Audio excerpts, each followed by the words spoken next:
Every person reaches a quiet moment in life where they feel something shifting inside them, something almost impossible to describe. It isn't anger, it isn't sadness, and it isn't even frustration.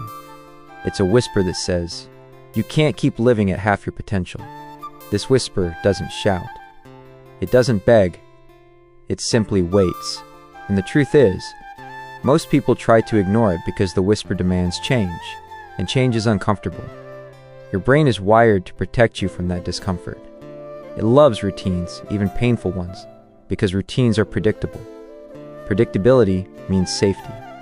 But safety isn't the same as fulfillment, and that's where your internal conflict begins.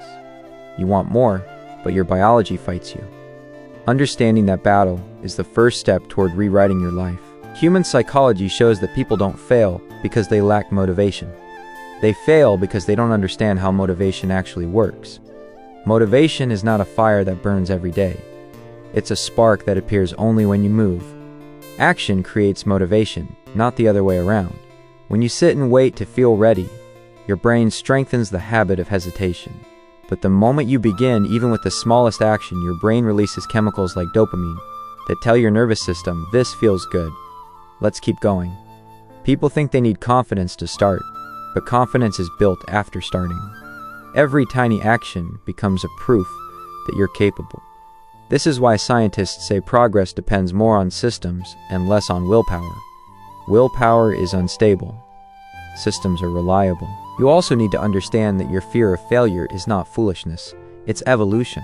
For thousands of years, failure meant danger, rejection, or death. Your ancestors survived by avoiding risk, and you inherited their instincts. So when you start something new and feel afraid, it isn't because you're weak. It's because your brain is trying to keep you alive. But here's the modern tragedy. Your brain still reacts to small challenges, like starting a project or changing habits, as if they are threats. Once you realize that fear is an ancient reflex, not a personal flaw, you stop taking it personally. You stop letting it define you. You stop letting it control you. Your fear becomes something to manage, not something to obey. The real transformation begins when you stop seeing yourself as a person who tries and start seeing yourself as a person who builds. Identity is the engine of change. When you tell yourself, "I'm inconsistent," you behave inconsistently because your brain always tries to prove your self-story true. But when you tell yourself, "I'm learning to follow through," your brain scans for ways to support that identity. This is not wishful thinking, it's called cognitive self-perception. Humans behave according to who they believe they are. So the moment you shift the story you tell about yourself, your habits, your emotions, and even your decisions begin to shift. You don't force change. You become the kind of person who naturally embodies it. If you truly want to change your life, start with one ridiculously small action. Something so small that your brain has nothing to fight against. One push-up, one paragraph, 1 minute of focus, one step outside. You are not training your muscles or your intelligence or your skills. You are training your identity. Small actions build trust within yourself. They create a pattern of, "I did what I said I would do." And self-trust is the foundation of every successful life. Think of it as leaving breadcrumbs for your future self. Every breadcrumb tells the story, "I follow through." Soon your brain begins to believe that story. And when belief changes, behavior follows effortlessly. Your environment also shapes you more than you realize.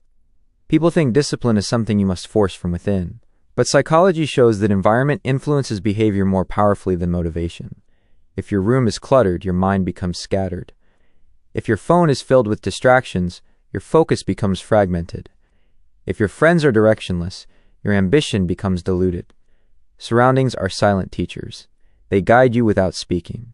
When you want to change your life, start by changing the space where your life happens. Clean the room. Remove the distractions. Put reminders where your eyes land first thing in the morning. You're not creating discipline, you're designing it. Another truth people avoid is that transformation requires losing parts of yourself. Not physically, but mentally and emotionally. You have to let go of the version of you that makes excuses. The version that always waits until tomorrow. The version that settles because trying feels scary. Growth always demands a sacrifice. Sometimes you sacrifice comfort. Sometimes people. Sometimes old habits. Sometimes old dreams. But every time you let go, you make space for the person you're becoming. You evolve not by adding more to your life, but by removing what keeps you from rising. You must also learn to respect small wins. The human brain naturally focuses on what isn't working. This negativity bias once protected us from danger, but now it destroys our confidence. When you achieve something small, your brain tends to dismiss it, saying it's nothing. It doesn't count. This is a trap, because if small wins don't count, then progress doesn't count. And if progress doesn't count, you will always feel stuck, even while moving forward. Celebrate small wins. Write them down. Acknowledge them. Let your brain build a history of achievement. Confidence is nothing more than accumulated evidence that you can succeed. The truth is, you don't need a life-changing moment to start. Life-changing moments are rare. Life-changing decisions are daily. They're tiny. They're ordinary. You decide to get up instead of snooze. You decide to read instead of scroll. You decide to walk instead of complain. The power of your life is built from these quiet decisions. Success is not a miracle. It's a pattern of choices that look insignificant in the moment, but unstoppable in the long run. Your future is not built in one day. It's built in one decision, repeated many times. You are never too late to begin. You are never too broken to repair. You are never too slow to grow. You are never too far behind to rewrite your story.